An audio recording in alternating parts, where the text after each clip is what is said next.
একটা মাত্র মেয়ে পৃথিবীতে রেখে আসছি, কিন্তু মেয়েটা দিনদার না, বরং দেহ ব্যবসায়ী। মেয়েটা নামাজ কালামের ধার ধারে না, চরিত্রহীনা মেয়ে। আজকে এই বাজার, কালকে সেই বাজার, আজকে এই পুরুষ, কালকে সেই পুরুষ। যদি আমার ওই মেয়ের সঙ্গে আপনার কোনোভাবে দেখা হয়, তাহলে আমি আপনাকে করজোরে অনুরোধ করি, আপনি আমার কবরের বেহাল দশার কথা আমার মেয়েকে একটু ডেকে বলবেন, আর তাকে বলবেন সে যেন নিজেকে জাহান্নামের আগুন থেকে বাঁচায়। যদি সম্ভব হয় আমার জন্য যেন আল্লাহ পাকের কাছে কিছু খয়রাত আমার জন্য নেকির সানি করে। আল্লাহর বান্দা বুজুর্গ ঘুম থেকে উঠলেন বটে, ঘুরেন, কিন্তু ওই মেয়েকে খুঁজে পাওয়া যায় না। কারণ মেয়ের তো ভালো মানুষের সঙ্গে তার কোনো বসবাস নাই, এলাকার দুষ্টদের সঙ্গে তার চলাফেরা। আর এই বুজুর্গ তো দুষ্টদের কাছে যায় না। এক পর্যায়ে পথ চলতে চলতে চলতে চলতে একদিন হঠাৎ করে ওই যুবতী মেয়ের সঙ্গে দেখা হয়ে গেল, মৃত ব্যক্তির মেয়ে। কিন্তু তখন কন্ডিশন ছিল হলো এই, মেয়েটি যুবতী হওয়ার পরেও খোলা আকাশের নিচে দিঘির ভিতরে দাঁড়িয়ে গোসল করছে। দিঘির ভিতরে দাঁড়িয়ে গোসল করা মেয়ে মানুষের জন্য বৈধ না অবৈধ? জায়েজ না না জায়েজ? হালাল না হারাম? নিঃসন্দেহে হারাম। একজন নারী আল্লাহ পাক তাকে যেই সৌন্দর্য দিয়েছেন, সেই সৌন্দর্য বিশেষ কিছু মানুষের সামনে প্রকাশ করতে পারবে, সবার সামনে প্রকাশ করতে পারবে না। সৌন্দর্য তো দূরের কথা, একজন মুসলিম নারী তার মধুর কণ্ঠস্বরে ভিন্ন যে কোনো পুরুষের সঙ্গে কথা বলার অনুমতি নাই। আল্লাহ পাকের কোরআনে আল্লাহ বলেন, ইয়া নিসা আন-নাবিয়্যি ইনিত্তাকাইতুন্না ফালা তাখদা'না বিল কওল ফায়াতমা'আল্লাযী ফী কলবিহি মারাদুন ওয়া কুলনা কাওলাম মা'রুফা। ফায়াতমা'আল্লাযী ফী কলবিহি মারাদুন ওয়া কুলনা কাওলাম মা'রুফা।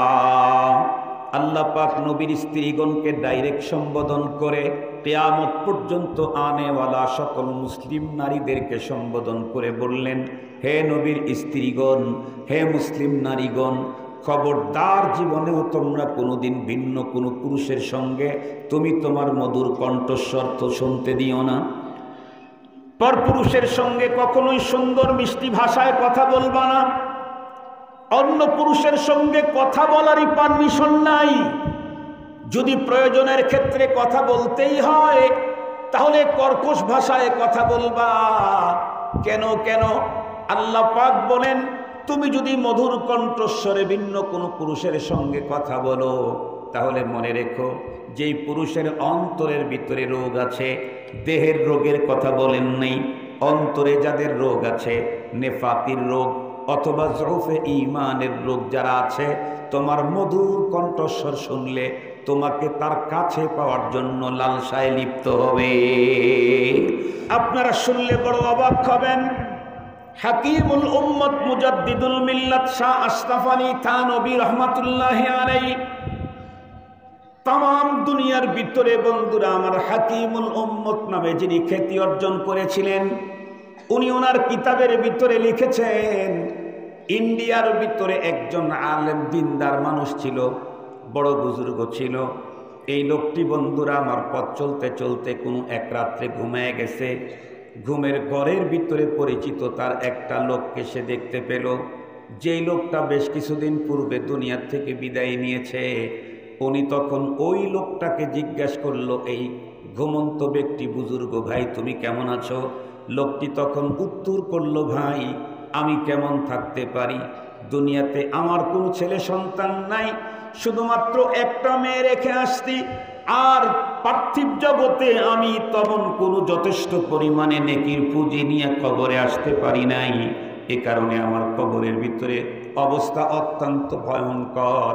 এই জন্যে তো একজন কবি বলে দিয়েছেন, আয়া সাহিবাদ যামবি লা তাকনাতু ফাইন্নাল ইলাহা রাউফুন রাউফ ওয়া লা তারহালান্না বিলা উদ্দাতিন ফাইন্নাত তারিকা মাখুফুন মাখুফ। কবি বলেন, ও গুনাহগার, তুমি যতই গুনাহ করে থাকো না কেন, তাই বলে জীবনে কোনোদিন নিরাশ হইও না, কারণ আমার আল্লাহ বড় ক্ষমাশীল, বড় দয়াবান। আমার আল্লাহর দয়া কেমন? আল্লাহ নিজেই বলেন, ক্বালা রাসূলুল্লাহ সাল্লাল্লাহু আলাইহি ওয়াসাল্লাম, ক্বালা আল্লাহু তাআলা ইন্না রাহমাতি সাবাকাত গাযাবি। আল্লাহ বলেন, আমার রাগও আছে, দয়াও আছে, তবে আমার দয়ার কাছে আমার রাগ আজীবনই হার মানে। আল্লাহ পাকের দয়া কি পরিমাণ! এই প্রসঙ্গ বলতে গিয়ে জামানার রুমি বলা হতো হাকিম মুহাম্মদ আখতার সাহেব রহমাতুল্লাহি আলাইহি। করাচির বড় বুজুর্গ ছিলেন, দুনিয়ার থেকে অল্প কিছুদিন পূর্বে বিদায় নিয়েছেন। উনি বলেন, পাকিস্তানের করাচি শহরটা একটা সমুদ্রের ধারে। লক্ষ লক্ষ করাচি শহরের মানুষ প্রতিদিন 2-3 বার টয়লেটে যায়, পায়খানা করে, পেশাব করে, নানা রকমের ময়লাগুলি ছাড়ে, সবগুলি ড্রেনের মাধ্যমে সমুদ্রের কর্নারে গিয়ে জমা হয়। পুরা কর্নারটা বন্ধ হয়ে যায়, বিশ্রী হয়ে যায়। এইভাবে 1 মাস 1.5 মাস পর্যন্ত চলতেই থাকে। হঠাৎ করে যখন সমুদ্রের ভিতরে তরঙ্গ তৈরি হয়, সুরঙ্গের একটা জোয়ারে একটা তরঙ্গতে লাখ লাখ মানুষের পায়খানা মুহূর্তের ভিতরে পরিষ্কার করে দেয়। হযরত হাকিম মুহাম্মদ আখতার সাহেব রহমাতুল্লাহি আলাইহি বলেন, আল্লাহ পাকের তৈরি করা পানির সমুদ্র যদি লক্ষ লক্ষ মানুষের পায়খানাকে, বৎসর ধরে পায়খানা, মাসব্যাপী পায়খানা একটা তরঙ্গে যেমন পরিষ্কার করে, এর চাইতে আল্লাহর রহমতের দরিয়া, মাগফিরাতের দরিয়ার তরঙ্গ অনেক বড়।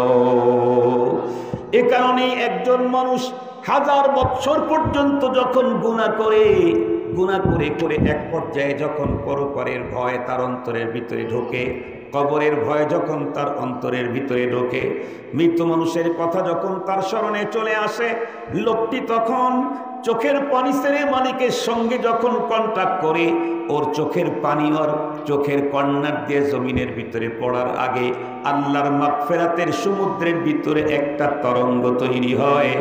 এক তরঙ্গে আল্লাহর বান্দার 1000 বছরের গুনাহ আল্লাহ মাফ করে দিয়ে দেয়। এ কারণে কবি বলেন, আয়া সাহিবাত জামবি লা তাকনাতু, হে গুনাহগার, তুমি কখনো নিরাশ হইও না। কেন? ফাইন্নাল ইলাহা রাউফুন রাউফ, আমাদের মালিক যিনি, উনি সিরিয়াস, ক্ষমাশীল। তুমি কত গুনাহ করতে পারো, তার চাইতে মায়া উনি বেশি করতে পারেন। সুবহানাল্লাহি ওয়া বিহামদিহি। তবে কবি আবার আর একটা কথা বলেন, ওয়ালা তারহালান্না বিলা উদ্দাতিন ফাইন্নাত তারিকা মাখুফুন মাখুফ। আল্লাহর অনেক দয়া আছে, তাই বলে তুমি পুঁজি ছাড়া কবরের পথে যাত্রা করো না। আল্লাহর অনেক দয়া আছে, তাই বলে তুমি পুঁজি ছাড়া কবরের পথে যাত্রা করো না। বলে কেন? কারণ কবরের পথ বড় ভয়ঙ্কর, ডিয়ারিং, ভয়াবহ। এইখানে পুঁজি ছাড়া ঢুকলে তার কোনো গতি থাকে না। এই জন্যে দুনিয়া থেকে আমাকে পুঁজি নিয়ে যেতে হবে, আমার পুঁজি আমাকেই করতে হবে। আমি যদি আমার পুঁজি না গোছাই, আমি মরণের পরে আমার ছেলে আমার পুঁজি গুছিয়ে দিবে।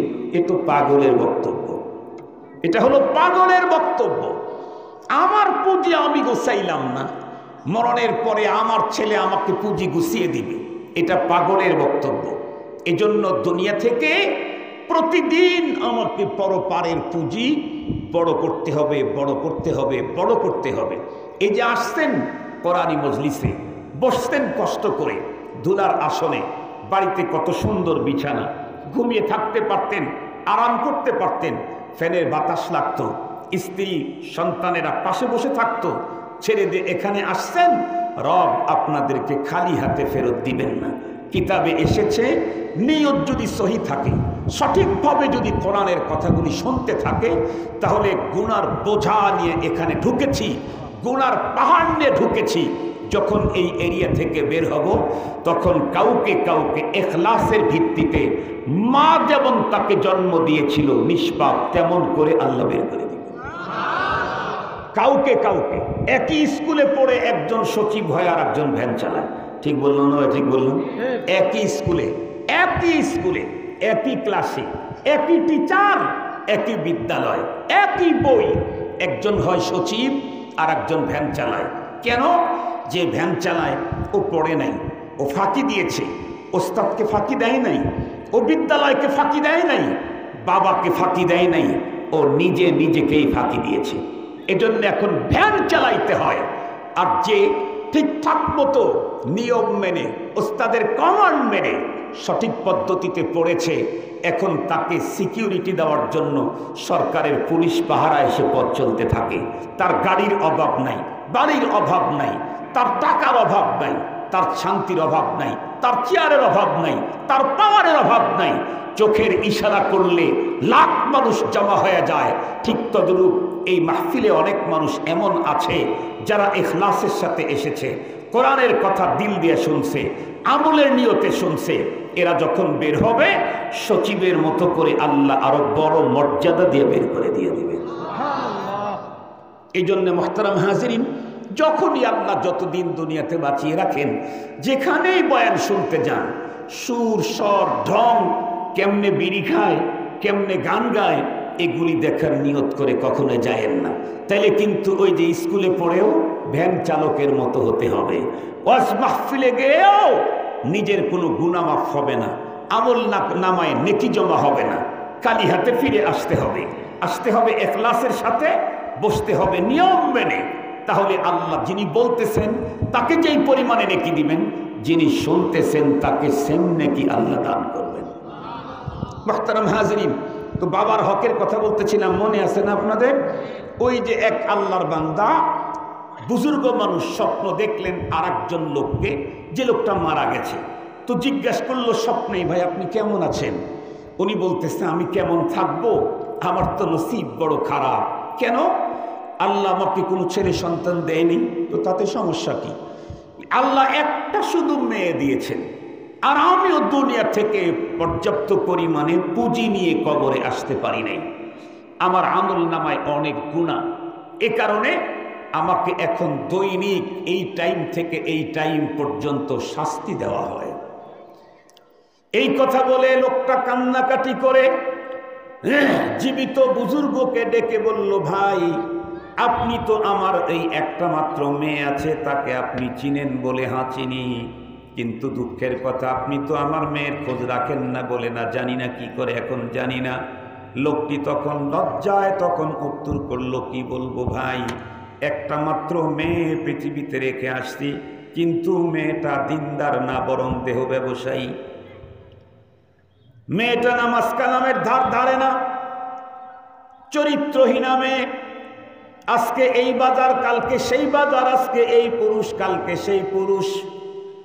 যদি আমার ওই মেয়ের সঙ্গে আপনার কোনোভাবে দেখা হয়, তাহলে আমি আপনাকে করজোরে অনুরোধ করি, আপনি আমার কবরের বেহাল দশার কথা আমার মেয়েকে একটু ডেকে বলবেন, আর তাকে বলবেন সে যেন নিজেকে জাহান্নামের আগুন থেকে বাঁচায়। যদি সম্ভব হয় আমার জন্য যেন আল্লাহ পাকের কাছে কিছু খয়রাত আমার জন্য নেকি রেসানি করে। আল্লাহর বান্দা বুজুর্গ ঘুম থেকে উঠলেন বটে, ঘুরেন, কিন্তু ওই মেয়েকে খুঁজে পাওয়া যায় না।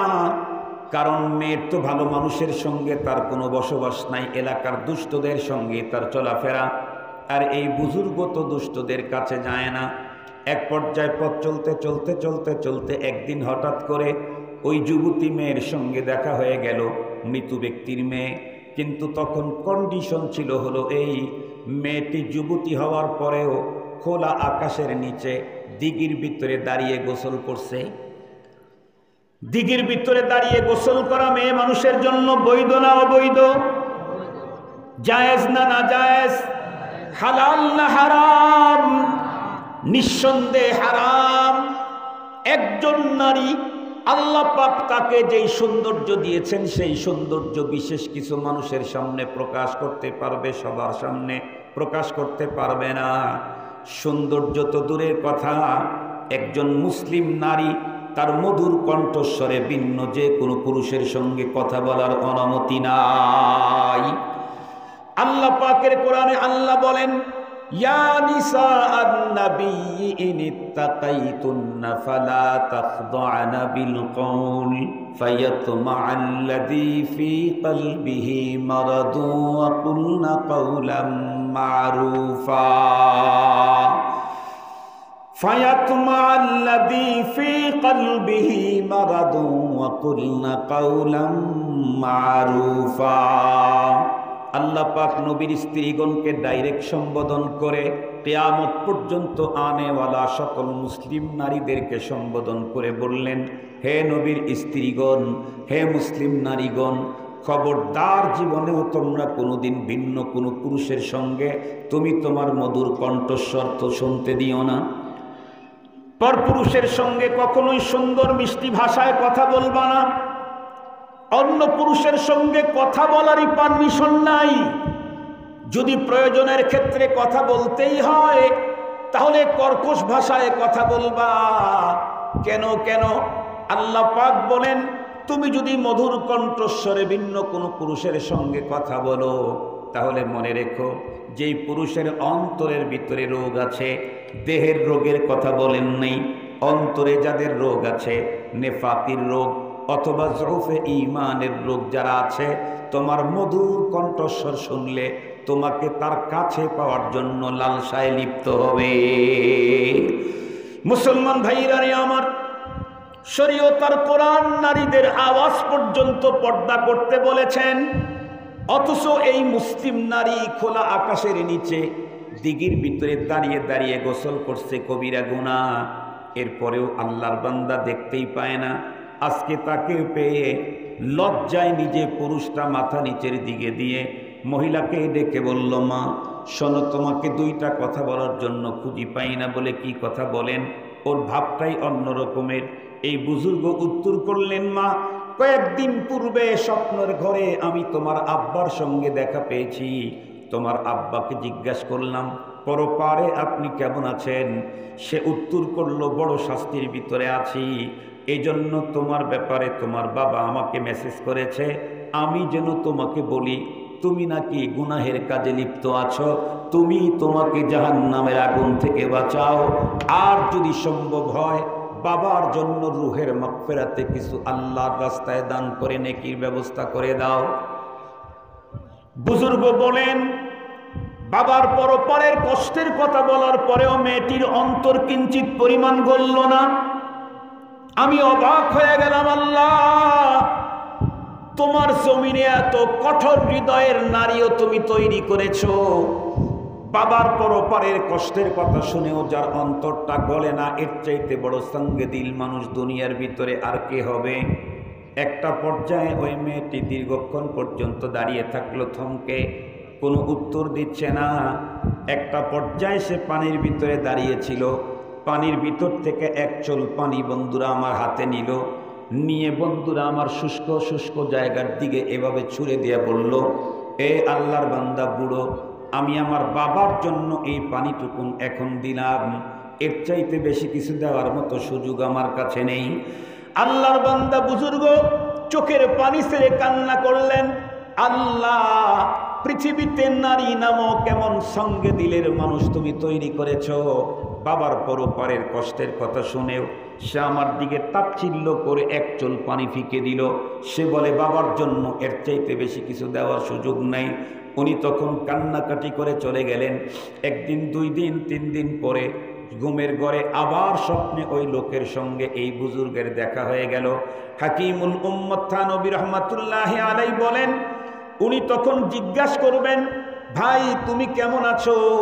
তার আগেই বন্ধুরা আমার মৃত ব্যক্তি মুস্কি হাসি দিয়ে ওনার দিকে স্বপ্নের জগতে আগায় এসে ডেকে বলে, ভাই তোমাকে আল্লাহ তাআলা দুনিয়া আখিরাতের কল্যাণ দান করুক। উনি বলেন, তার মানে তুমি কেমন আছো? সে তখন উত্তর করে, কেমন আছি মানে আল্লাহ পাক রব্বুল আলামিন আমার আযাব মাফ করে দিয়েছে, আমি এখন অনেক ভালো আছি, আর কোনো আযাব গজব আমার উপরে আসে না। এই বুজুর্গ জিজ্ঞাসা করলেন, তোমার ক্ষমা কেমনে হলো? লোকটি তখন উত্তর করে, কেন? আমি না তোমাকে বলেছিলাম আমার মেয়েকে আমার ব্যাপারে ইনফরমেশন করার জন্য? তুমি যখন আমার মেয়েকে আমার ব্যাপারে বলেছিলে, আমার মেয়ে তখন আমার মুক্তির জন্য কিছু পাঠিয়ে দিয়েছে, আল্লাহ পাকের কাছে বড় চয়েস হয়েছে, আল্লাহ ওইটার বিনিময়ে আমার আযাব মাফ করে দিয়েছে। বুজুর্গ তখন বলেন, কই তোমার মেয়ে তো তোমার জন্য কিছুই দেয় নাই, তোমার পরপরের শাস্তির কথা বলার পরেও তোমার মেয়ের চেহারার ভিতরে কিঞ্চিত পরিমাণের পরিবর্তন আমি দেখতে পাই নাই, বরং সে তো দাঁড়িয়েছিল পানির ভিতরে, একচল পানি হাতের ভিতরে নিয়ে শুষ্ক জায়গার দিকে ছুঁড়ে মেরে বলেছিল, এটাই বাবার জন্য দিলাম, এর চাইতে বেশি কিছু দেওয়ার সুযোগ আমার এখন নাই। ওই লোকটা তখন উত্তর করে, আরে আল্লাহর বান্দা, আমার মেয়ে যে একচল পানি উপরে ফিকে মেরেছিল, ওই একচল পানির একটা ফোঁটা জমিনের এমন একটা জায়গায় পড়েছে যেখানে ছোট্ট একটা আল্লাহর তৈরি কীট, তৃষ্ণার কারণে তার প্রায় মৃত্যু পায় অবস্থা, ওর মুখের সামনে গিয়ে যখন এক ফোঁটা পানি পড়েছে, ছোট্ট একটা কীট ওই পানি থেকে তৃপ্তি ভরে পানি পান করে তার জীবন ফিরিয়ে পেয়েছে। ওই ছোট্ট পোকা আল্লাহর কাছে কান্নাকাটি করে বলেছে, আল্লাহ, এই মুহূর্তে যেই লোকটার পানির মাধ্যমে তুমি আমাকে জীবন দান করলে, ওর আপনজন যদি কোনো মুসিবতের মধ্যে থাকে, এখনই তাকে মুক্ত করে দিয়ে দাও। মুসলমান ভাইরা রে আমার, এজন্যই তো হাদিসে পাকের ভিতরে আল্লাহর পয়গম্বর বলেন, ইরহামু আলা মান ফিল আরদি ইয়ারহামুকুম মান ফিস সামা। জমিনের ভিতরে যারা আছে আল্লাহর সৃষ্টি, এদের প্রতি তুমি দয়া করো, আসমানের মালিক তোমার উপরে দয়া করবেন। আল্লাহর পয়গম্বর আরো বলেন, আল্লাহু ফি আউনিল আবদি মা দামাল আবদু ফি আউনি আখি। যতক্ষণ পর্যন্ত একজন আল্লাহর বান্দা বান্দি কোনো একজন মানুষের সাহায্য করতে থাকে, ততক্ষণ পর্যন্ত আসমান জমিনের মালিক আল্লাহ তার বান্দাকে সাহায্য করতেই থাকে। আল্লাহু আকবার বলেন। সহজ কথা, সহজে বুঝেন। একটা কীট, তার প্রতি যদি আমার ভালোবাসা, তার প্রতি যদি আমার সহানুভূতির কারণে আল্লাহ আমাকে সহানুভূতি দেন, আমার বাবা দুনিয়া থেকে বিদায় নিয়েছেন, মা পরপরে কবরবাসী হয়ে গেছেন, আমি তার আত্মার মাগফিরাতের জন্য, তার আমলনামায় নেকি পৌঁছাবার জন্য আমি যদি কিছু করি, তো বিনিময়ে রব আমাকে কি পরিমাণে দিবেন? শুধু বাবার হকই আদায় হবে না, বরং আমার পাওনা তো আরো কয়েক কোটি গুণে বেড়ে যাবে। অপরকে দিলে যদি এত নেকি হয়, বাবাকে দিলে কত নেকি হয়? অন্যকে দয়া করলে যদি এত নেকি হয়, মাকে দয়া করলে কত নেকি হয়? এই জন্য মনে রাখবেন, বাবা মরে গেল, আপনি খুব খেদমত করেছেন, খুব টাকা ব্যয় করেছেন, খুব তাকে সেবা যত্ন করেছেন, আপনি আজকের থেকে রেহাই পেয়ে গেলেন। নো, বাবা মরে গেল, নতুন করে 7টা হক আপনার জিম্মায় বাবার আরোপিত হলো। 1 নাম্বার ওসিয়ত পূরণ করা, 2 নাম্বার ঋণ পরিশোধ করা, 3 নাম্বার বাবার গুনাহ মাপের ব্যবস্থা করা, কান্নাকাটি করে চোখের পানি ছেড়ে সেজদায় পড়ে গড়াগড়ি দিয়ে আল্লাহ পাকের কাছে বাবা মার গুনাহ মাপের ব্যবস্থা করা। এরপরে হলো 5 নাম্বার, আল্লাহ পাক বিভিন্ন পদ্ধতি দিয়েছেন বাবা মার আমল নামায় নেকি পৌঁছাবার, সেই পদ্ধতিগুলোর মাধ্যমে বাবা মার জন্য সব রেসানি করা। এরপরে গুরুত্বপূর্ণ আর একটা বিষয় হলো, আব্বা মারা গেছেন, চাচা বেঁচে আছেন, আব্বার বন্ধু আছেন, মা মারা গেছেন, খালা বেঁচে আছেন, আমার মার বান্ধবীরা বেঁচে আছেন। আব্বা আম্মার সাথে যেমন সুন্দর আচরণ করতাম, আব্বা আম্মার অবর্তমানে চাচা খালা বাবার বন্ধু মার বান্ধবীদের সাথে সেম আচরণ করা, এটা আমার জিম্মায় ওয়াজিব, এটা আমার জিম্মায় ওয়াজিব। বাবার অবর্তমানে চাচার সাথে সুন্দর আচরণ করলে বাবার হক আদায় হয়, বাবার অবর্তমানে বাবার বন্ধুদের সাথে সুন্দর আচরণ করলে বাবার হক আদায় হয়, মার অবর্তমানে খালার সঙ্গে সুন্দর আচরণ করলে মার হক আদায় হয়, মার অবর্তমানে মায়ের বান্ধবীদের সাথে সুন্দর আচরণ করলে মার হক আদায় হয়। জীবদ্দশায় মার মর্যাদা বুঝি নাই, অনেক সময় কষ্ট দিয়েছি। মা নেই আজ, বাবা নেই আজ, কেমনে পূরণ করব? চাচা আছে না, খালা আছে না, তাদের সাথে সুন্দর আচরণ করতে থাকেন আর মার জন্য সব পৌঁছাইতে থাকেন। ইনশাআল্লাহ আপনারা যে সব পৌঁছাইতেছেন, বা মা বাবা 10 সন্তান রেখে গেছে, একজন কিছুই দেয় না বাবার জন্য, আরেকজন দেয় না, আরেকজন দেয় না, একজন দেয়। মা বাবা কবরে থেকে বোঝে যে আমার কোন সন্তান আমার জন্য কবরে এ নেকি পৌঁছাইতেছে। মা বুঝে। মা কবরে শুয়ে থেকে নিজের জন্য কিছুই মঞ্জুরি নিতে পারে না, কিন্তু আমার আর আপনার জন্য দোয়া করলে সেই দোয়া বিফলে যাবে না। মুসলমান ভাইরা রে আমার, খুব ভালো করে বুঝবেন। 6 নাম্বার ভালো করে বুঝবেন। 6 নাম্বার, মা বাবা বেঁচে থাকলে শীতকালীন যেমন মা বাবার জন্য শীতের পোশাক খরিদ করে দিতাম, ঈদের সময় মা বাবার জন্য পোশাক খরিদ করতাম, আমার জিম্মায় ফরজ ছিল। অনুরূপভাবে মা দুনিয়ায় নাই, বাবা দুনিয়ায় নাই, কিন্তু চাচা আছে, খালা আছে, অথবা 2 জনের বন্ধু অথবা বান্ধবী আছে, আর তারা এতটাই অভাবী যে তাদের জন্য একটা কাপড়ের প্রয়োজন, আর আল্লাহ পাক আমাকে ওই পরিমাণে অ্যাবিলিটিও দান করেছে। তাহলে মনে রাখবেন, শুধু আব্বার অবর্তমানে চাচাকে মোহাব্বত করলেই হবে না, বরং আব্বার মতোই চাচাকে আর্থিক সহযোগিতাও করা লাগবে। বাবা বেঁচে থাকলে তাকে দিলে যেই পরিমাণে নেকি, বাবার অবর্তমানে চাচা বেঁচে আছেন, অভাবী মানুষ, তার জন্য দিলে সেই পরিমাণেই নেকি। মাকে দিলে যেই পরিমাণে নেকি, মার বন্ধুরা আমার, অবর্তমানে খালাকে দিলে সেই পরিমাণে নেকি। খালা অভাবী, হ্যাঁ, যদি এমন হয় খালা আমার চাইতে ভালা, চাচা আমার চাইতে ধনী বড় লোক, আমি গরিব, তাহলে তো সেই ক্ষেত্রে আপনাকে দিতে হবে না। আপনার যদি ওই অ্যাবিলিটি থাকে, তাহলে অবশ্যই বাবার অবর্তমানে চাচা, বাবার বন্ধুদেরকে আর্থিক সহযোগিতা করা আমাদের জিম্মায় ওয়াজিব। এটা বাবার হক। বাবা ইন্তেকাল করেছেন, এটা এখন হক। মা ইন্তেকাল করেছেন, এটা আমার হক মায়ের।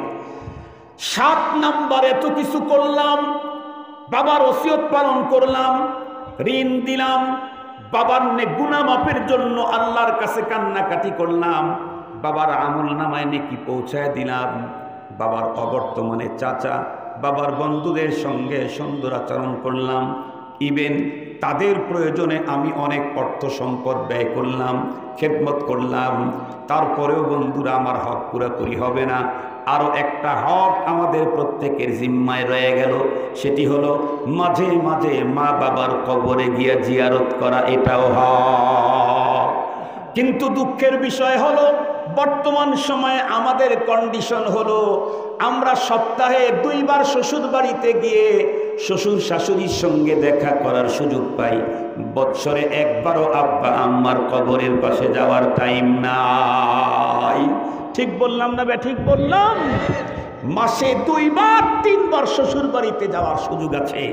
বছরের পর বছর বাবা পাশেই কবরস্থানে পড়ে আছে, মা পাশেই কবরস্থানে পড়ে আছে, মার কবরের পাশে যাওয়ার টাইম নাই, বাবার কবরের পাশে যাওয়ার টাইম নাই।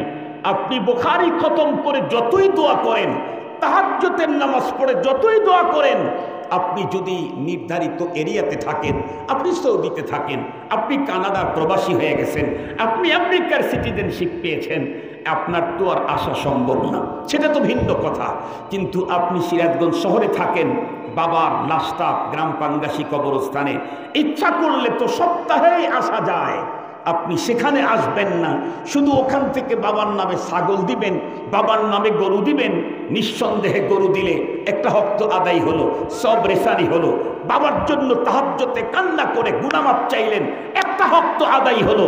কিন্তু বাবার কবরের পাশে আসা একটা হক থেকেই গেল। এই জন্য মাঝে মাঝে মা বাবার কবরের কাছে এসে জিয়ারত করা, দোয়া করা, মা বাবার জন্য কান্নাকাটি করা, কবর জিয়ারত করা, এটাও অন্যতম আর একটা হক। আল্লাহ পাক রব্বুল আলামিন আমাদের প্রত্যেককে পিতামাতার ইন্তেকালে যে 4 হক আল্লাহ পাক আমাদেরকে 7 হক দিয়েছেন, এই 7টা হক আদায় করার তৌফিক দান করুক। জোরে বলেন আমিন। আর একটু জোরে বলেন আমিন। বাবা মার জীবদ্দশায় কেউ যদি বাবা মার খেদমত না করে, এই জন্য এই ছেলে যেমন আল্লাহর আদালতে আসামির কাঠগড়ায় দাঁড়াতে হবে, বাবা মায়ের অবর্তমানে যদি এই 7 হক কোনো একটাও যদি যত বড় শাইখুল হাদিস, মুফতি, মুহাদ্দিস, ওলি, গাউস, কুতুবি হোক না কেন, বাবা মার এই 7 হক যদি আদায় না করে, এর জন্য এই গাউসার কুতুবকে আল্লাহর আদালতে আসামির কাঠগড়ায় দাঁড়াতেই হবে। এই জন্যে মুহতারাম হাজিরিন, আমি আমার আজকের আলোচনাকে আর দীর্ঘায়িত করতে পারছি না।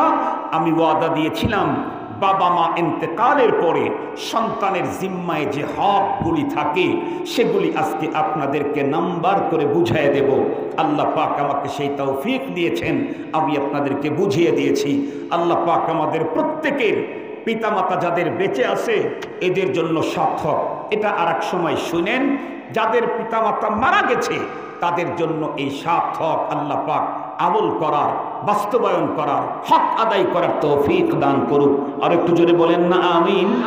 আমি যদি আমার মৃত্যু বাবার হক আদায় করি, আমার ছেলে আমি মরে গেলে আমার হক আদায় করবেই করবে। আমি যদি আমার বাবারটা না করি, আমার সন্তানও আমারটা করবে না। এই জন্য আমি এ পর্যন্তই আমার আলোচনাকে শেষ করে দিচ্ছি। ওয়া আখিরু দাওয়ানা আলহামদুলিল্লাহি রাব্বিল আলামিন। আসসালামু আলাইকুম ওয়া রাহমাতুল্লাহি ওয়া বারাকাতুহু।